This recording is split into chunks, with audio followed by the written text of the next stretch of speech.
Are you tired of setting big goals only to find yourself scrambling at the end of the year to accomplish all the things that you said you're going to do?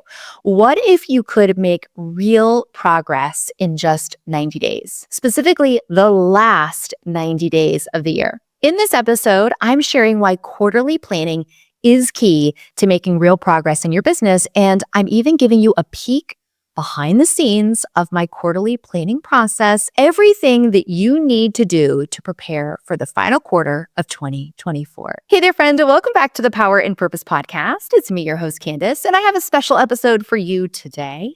If you missed the memo, we are releasing 2 episodes a week here on the show. I couldn't be more excited about it. In episode 148, Survival Mode, How to Survive Wedding Season, I shared that I am releasing 2 episodes of the podcast each week in an effort to really help you build and grow your business in what is the off season for many. So you can expect 2 episodes during the fall and winter months here on the show. We're experimenting with this, trying to get you as much support as possible. And this is also a challenge for me to create more valuable content for you. So this is one of those special Thursday episodes. Episodes will continue to drop on Tuesdays and also now Thursdays during the off season. And as wedding season winds down and we head into this final stretch of the year, it's the perfect time for you to reflect, to regroup, and to prepare for what's next, to prepare for 2025. And while I know you're coming off of a wedding season that might have been challenging and might have been difficult, and you also might be a bit nervous about 2025 sales,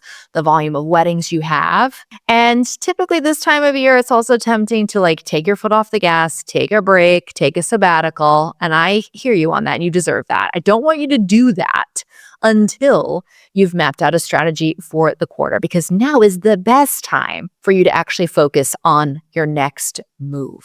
So whether 2024 was a bit slower for you and unpredictable or totally chaotic, or even your best season to date, which many of you have expressed, this has been a great season for you. We're heading into the final quarter of the year, no matter whatever type of year you had. And that means 2 things, at least to me. When I look at my business and when I look at the women I coach, we're ending the year hopefully strong. We want to end on a positive note. You always want to end on a good note. And we're getting ready for engagement season. We're getting ready for our traditional sales season, which I'm actually quite excited to see what this engagement season has in store for us. Hopefully, it's oodles and oodles of cash and good clients, of course. So in today's episode, I'm going to walk you through exactly what I do in my business to prepare for the final quarter of the year, what I teach the women inside my mastermind, Wedding Pro Insiders, so that you can finish out your year, prepare for 2025, and set yourself up for success when all those new, juicy, amazing inquiries start to roll in. Now, first, I want to talk about why we plan in 90-day intervals. I've been doing quarterly planning in my business for around 8 years now, and it really is a sweet spot for me. It totally works for me. It works for a lot of the women I coach because our mastermind business planning and coaching follows a quarterly season. We map our business out in quarters, and it just really works. I think it is right because 30 days is not enough. It's not enough to get stuff done. It's just not. In a year, girl, that is a long ass time. Like a year, you set your goals at the beginning of the year and then you're like, all right, cool. And then 8 months goes by and you're saying to yourself, okay, it's August and I haven't done shit. We can procrastinate. We also get busy. We get sidetracked. Things change. And so when it comes down to yearly goal setting, it's great to find your focus, but it's not necessarily the most effective way to actually get goals done.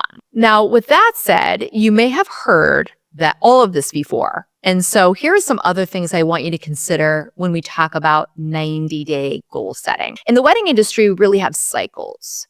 And it may not line up perfectly with quarters, but chances are that your Q2 in your business looks a lot different than your Q4, both from the clients you're serving, where they're at in their journey of wedding planning, what you're focusing on with them. Q2 looks so much different than Q4. So it's important for you, and you can see how quarterly business planning can really help you zero in on what's currently existing in the lives of your customers, in the industry, and of course in your own life and your own business with each quarter. Quarterly planning also gives you enough time to get stuff done and gather data. So meaning you can plan your marketing in quarters. You can plan your business goals in quarters. You can plan your sales goals in quarters. And 90 days is a good measurement. It's a good yardstick in measuring how many inquiries did your marketing reveal? How much traffic did you build to your website? How are things moving? What are people saying? So it's great to gather data. 30 days worth of data isn't going to tell you much. And who's got a year to wait around to get the data if those strategies are working? 90 days is really a sweet spot. And gathering and using data is so important in this entire process. Now, I use 90-day goal setting and 90-day strategy setting in marketing. And I actually taught this in a very recent episode of the podcast. I gave you a marketing strategy, a six-figure marketing strategy. If you want to make six figures in your business, you need a six-figure marketing strategy. And I taught you how to do this in 90-day intervals. So scroll down for a few episodes and you'll see this episode. I think it's episode 145. I don't have it in front of me. So that's what I think. But go and listen to that episode. You can hear more about data gathering and just marketing in general in that episode. But let's talk about the difference between strategic planning and goal setting, because they're a bit different. And I think sometimes they get conflated.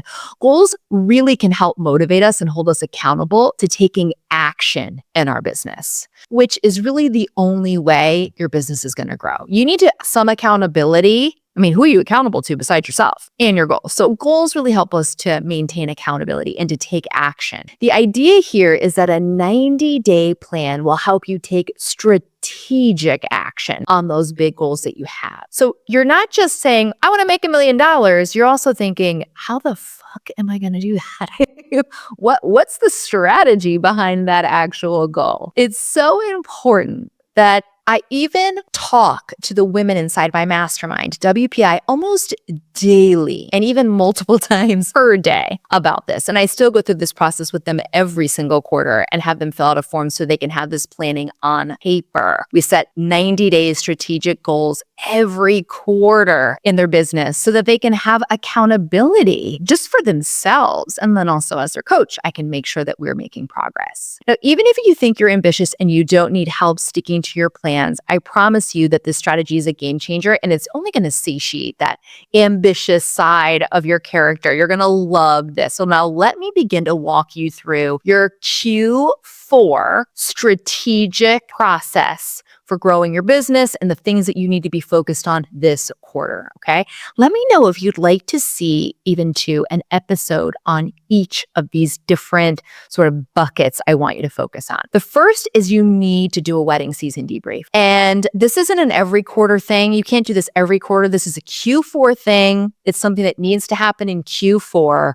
And a wedding season debrief is about going through your season and getting real about how it went. You need to be honest with yourself. You need to be honest with your team if you have one, and you need to walk through how did wedding season go? For a lot of us, this was a weird season. There was probably a mixture of outside circumstances that you didn't have much control over, and also inside circumstances that you did have some control over that contributed to the weirdness of your season. And if you're like most of the perfectionists and overachievers that I coach that listen to this podcast, you can actually start to name a bunch of things off the top of your head that you would like to do better. But I want you to pause for a second and try to come up with some wins too, because this isn't just about being reflective of the things that we should do better. It's also about acknowledging the things that went well. And sometimes when we don't spend enough time acknowledging the things that are actually working or going right or that we enjoy. So I would love for you to do that and to really think through not only what could we do better, but what went well. And I suggest you actually sit down and write this down. I know that feels kind of like overkill, but really it's important that you reflect, almost journal on your business and put your thoughts together. Think through what went well, what didn't go well. Nobody's going to see this unless you choose to share it. And you can even write some emotional things like, I felt really stressed, or maybe certain aspects of your personal life fell to the wayside for work, or you worked weekends too much, or you worked too late into the evening, or there were things that you didn't enjoy. You can just get really honest and real. What you might find is as you really begin writing, a lot of things start coming up for you that you didn't realize weren't going so well, or that did actually go really great. And once you have just kind of word dumped and talked about the things that went well, the things that didn't, I want you to spend some time in this debrief thinking through how you will fix what's broken and how you will bring more structure to your business. And maybe this is scheduling your staff further in advance. If you had some staffing issues, it could be revisiting your preferred vendor list, making some changes. I mean, nobody loves to take people off, but sometimes some people got to go, girl.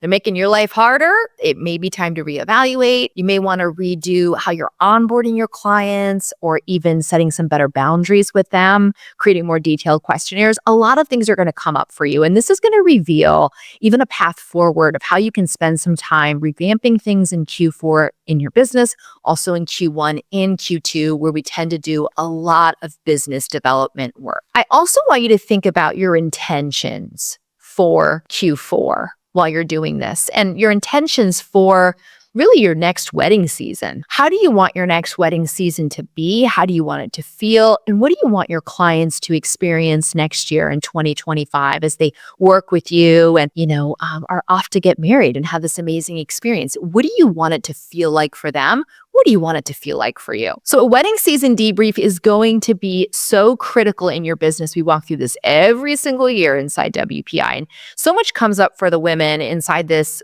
workshop that we do. And it's even fascinating to see what sort of hangnails persist in their business and then also what they solve and what new level problems they might be experiencing. And you will find it interesting too when you do it year over year. Now, the next step in having a very strategic Q4 and planning and how to prepare for this quarter is revisiting your marketing and your KPIs. Now that you started to think about your intentions for 2025, what you want next year to be, we can also begin to think about what we want to improve from a marketing standpoint. And the best way to do that is to look at data and information. We talked a lot about marketing on the podcast lately, a lot. And again, I had a whole episode on creating a quarterly marketing strategy. So definitely go and listen to that. But one of the reasons it can be so hard to do our own marketing is that we're so attached to it. If you feel like your reach is lower, it's taking a ton of time, Instagram sucks. These are all things to actually take note of and to look into the KPIs of how things are performing in your marketing first, because we want to rely on facts over feelings. We do our marketing, our feelings are absolutely wrapped up into how we're marketing. And it's important at this stage of the year, as you're preparing for the next and you're preparing a marketing strategy for engagement season, that you start to look at facts over feelings. So it's time for you to look at the numbers and see if what we're really telling ourselves about our marketing is actually true. I recommend NG, not sponsored, but I love NG. It was created by a fellow wedding pro. It's a marketing software that not only helps you post to Instagram, it has a scheduler, but it also helps you create a marketing strategy. And it can help you track some of your key KPIs. And here's what I recommend looking at when you're looking at KPIs for the current year and looking forward and making decisions about the upcoming. Where are your leads finding you? How are people finding your business? Which lead source is bringing you the most qualified people? How much money did you spend on your marketing? Probably not enough, but how much money did you spend?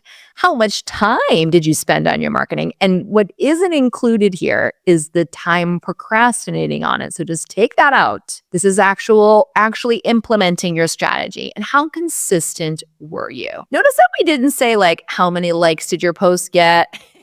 How many, people viewed your story? We're not talking about that. We're actually talking about how people are finding you, what lead source is bringing the right people to you, how much you invested in time and money into marketing, and how consistent you were.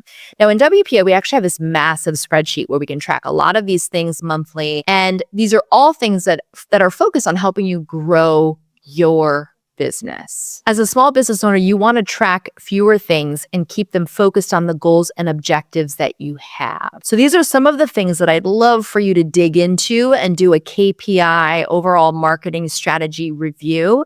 And of course, if you have other metrics that are important to you, like you want to look at the number of website traffic, these are all important, but not necessarily where I would want to focus in this strategy today when we're looking at some of the higher level stuff that can reveal to you you maybe your very next steps on how you can make your marketing strategy more engaging, more consistent, and reaching more of the right people. The next step in this Q4 strategy is taking a look at all the testimonials that you've received and gathering information from your customers. Now is the time for you to get feedback from your clients in this past year. That feedback is going to help you make decisions for 2025. And it's also going to help you really sell to the next generation of clients and decide what you want your marketing plan to be, what changes you might need to make to your website, to your brand, to your copy. So reviews are more than just putting a testimonial on your website. I want you to spend some time looking at them and mining for data.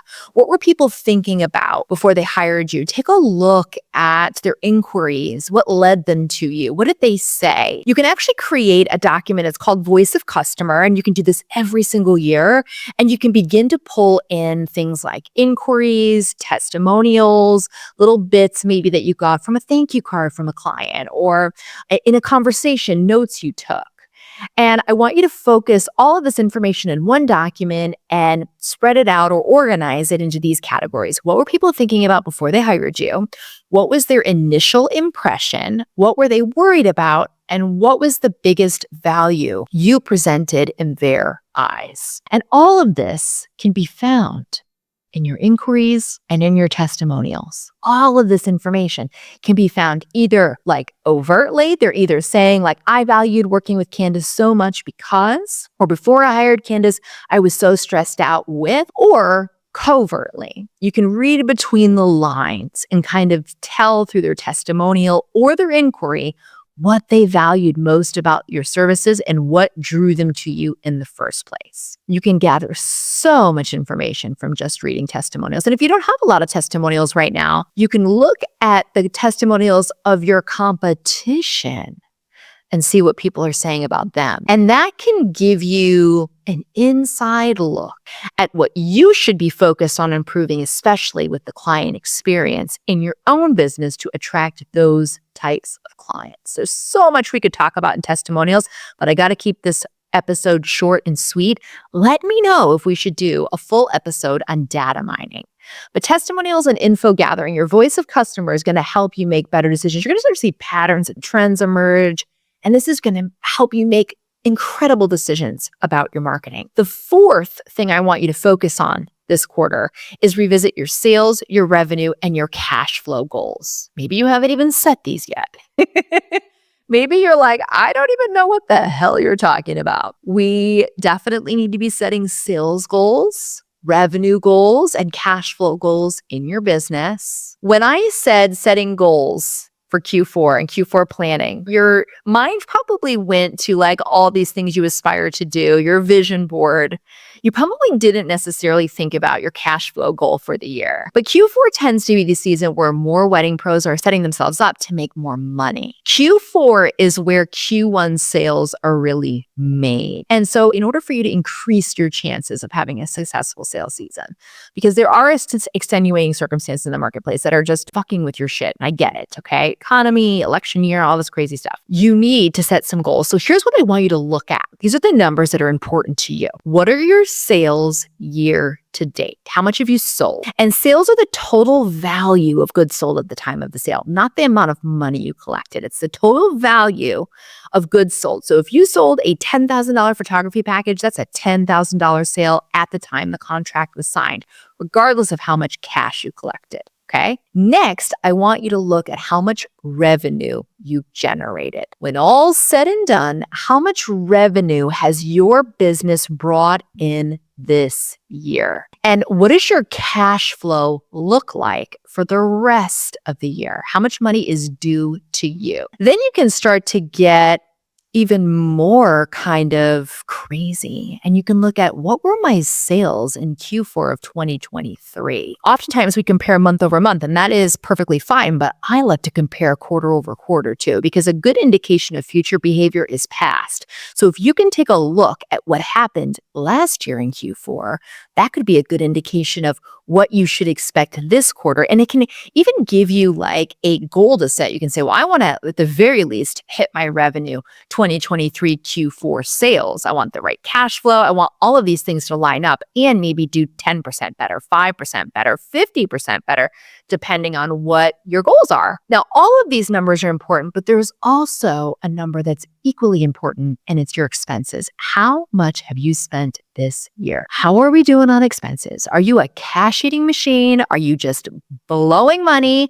Or have you been conservative this year? How are you doing with expenses? All of this is going to help you set good goals for this quarter, but also get you thinking strategically about 2025. A lot we can talk about when it comes to setting goals for sales, when it comes to revenue goals. This is something I teach extensively inside my mastermind. We talk numbers, we set goals, we build strategies. We don't just say, I want to make $1 million. And nobody's actually said that. We're in the 6-figure neighborhood. People are like, I want to make $250,000. I want to make $400,000. I want to make $100,000. We don't just set the goal. We build a strategy to get us there. And that's the part that's missing a lot. We talk about this extensively inside my mastermind. So just a plug, if you're interested in doing this with me, you want me to help you do this personally, I recommend you go and sign up for the waitlist at weddingproinsiders.com. The final step in your Q4 planning preparation strategy for engagement season for 2025 is to evaluate your pricing, your services, and make adjustments as necessary. This is the time where you need to sit down with your sales deck, with your pricing guide. And it's a normal time for you to look at your pricing. And because I know you're saying to yourself, girl, they are not paying me enough to do this job.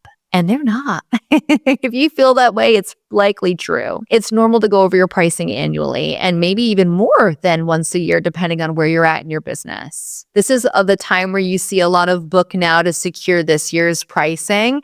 And I don't mind this message. I mean, I think it's fun to experiment and see if that helps to bring in any people who've been watching you closely, or they're like, they just haven't pulled the trigger on hiring you and they need that jump start. But it doesn't always work. This messaging doesn't always work for the wedding industry, depending on the clients you want to attract. But whatever. It's neither here nor there. It's something you can experiment with. It's definitely something we see. What we need to do is take a look at your pricing and your services and ask, does this align with my business goals? Are these things that I want to do? Does my pricing model align with how I'm building and growing my business?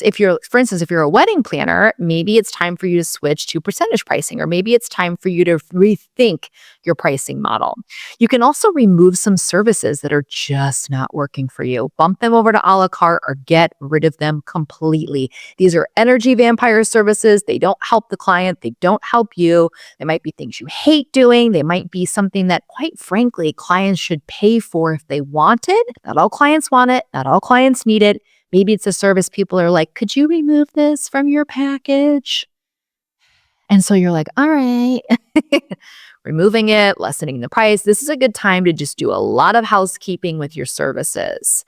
And you can even think about creating a more premium package if you feel like your peeps want that from you. Or in the opposite end of the spectrum, a smaller package if that's what the market is demanding, like what we saw in the pandemic with a lot of elopements and smaller weddings and micro weddings. Just teaching you to be flexible with your packages and your pricing and listen to what the market's saying and also experiment. This is also where we get to rewind and look at data. This is where we get to all that legwork that we just did. Testimonial gathering, information gathering, KPI gathering, sales goal gathering, looking at your books, looking at your cash flow, looking at your revenue goals. This is where we get to implement that information. And now we're making decisions on our pricing and our services that is backed by data and facts rather than just feeling. So if you were ghosted a lot this year, or you got a lot of pushback on your price, or people were booking elsewhere, this can be a sign that you might need to make some changes. You might need to experiment with your pricing. You might need to bring it down a little bit. You might need to make a little bit of a change with how you're positioning it, how you're marketing it, what's included in packages or services, what's excluded. It could also mean that you're just not attracting the right clients. And so you need to adjust your branding or your marketing. A coach or an expert can definitely come in and help you make some of these decisions, but also your gut, your intuition, which we're going to be doing an episode on very soon, can help you in this too. We need to trust our gut and our intuition more. I love facts, but I do believe in feelings, believe it or not. And I think your gut or intuition is often downplayed a lot. If your gut is telling you, girl, your marketing is absolute shit, it's not consistent, it's low budget, you look cheap, then you probably do. And that might be a sign that you don't need to raise your price. You need to raise the bar in other aspects of your business to meet the price you're charging. And if you're not willing to do that, then it might be time to actually lower your price to meet where your brand actually is in reality. But that's a tangent that I'm sure you want me to go down, but in an in-depth episode. I also want you to think, what do I want to walk in to engagement season offering? Like beyond the numbers, what gets me freaking excited? What makes me feel excited in my business? How can I follow my highest excitement? What do I absolutely love doing that I want to create a package around, that I want to create a service around? Because when you're excited about something, you talk about it. When you're excited about something, people can see it, they can feel it, they want to buy it from you. And I think that in this interesting sales season, you need to be excited about selling something. So what do you want to walk into engagement season offering this year? Okay, the final step in this whole strategic planning, and you can see we did a lot, is to prep for sales season. We have covered a lot, but all of this is helping us prep for sales season. And now it's time for you to turn these observations and these intentions into a to-do list. What do you need to update on your website in order to attract the right people, in order to filter out the wrong? Do you need to update your website with fresh portfolio photos? Do you need to add new content? Do you need to rearrange some things? Do you need to remove some things? Do you need to update your packages and your pricing on your website? What does your sales process look like? Is it effective? Does it need some tweaks? I guarantee it needs some tweaks. If your sales process hasn't changed in the last 2 years, you need to tweak it. And it's not working, I should say. Let me roll that back. If your sales process hasn't changed in the last 2 years and it's no longer working for you, you need to change it. And what marketing changes do you need to make? What do you need to get into Q4 and into sales season doing? Because remember, the sales you make in Q1 and Q2 of next year actually are made in Q4. They're actually made right now. It's the seeds you plant. It's the marketing strategy you implement. It's the consistency you bring. It's the vision. It's the strategic planning you do that actually gets you the clients in the next season.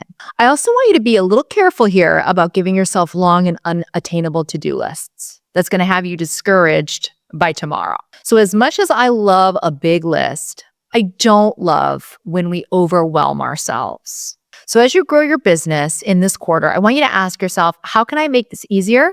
Where can I get more support? Could there be something as small as grabbing Candice's sales scripts or her pricing guide or a template from another educator that I know and trust that could help me actually just freaking take a couple steps forward, just, kind of like leap forward a little bit? Could it be bigger, like actually hiring a coach or hiring a VA or hiring a brand designer or hiring somebody to come in and do this? And should I be delegating to someone on my team? Is it time for me to get a team? Like, do I need help here? And where do I need the help? Very important, because you can write down a long ass list of your wish list of all the things you want to do.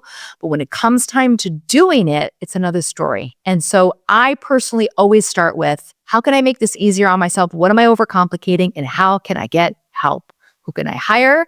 Who can I ask for help from? Even if it's just asking your partner to help you one night a week, maybe if you have kids, help you with the kids one night a week so that you can focus on business work. Or if it is a friend that you need help with, like hiring house help, hiring somebody to come clean your house once a week so you don't have to do that. You can free up more time to be strategic and work on your business.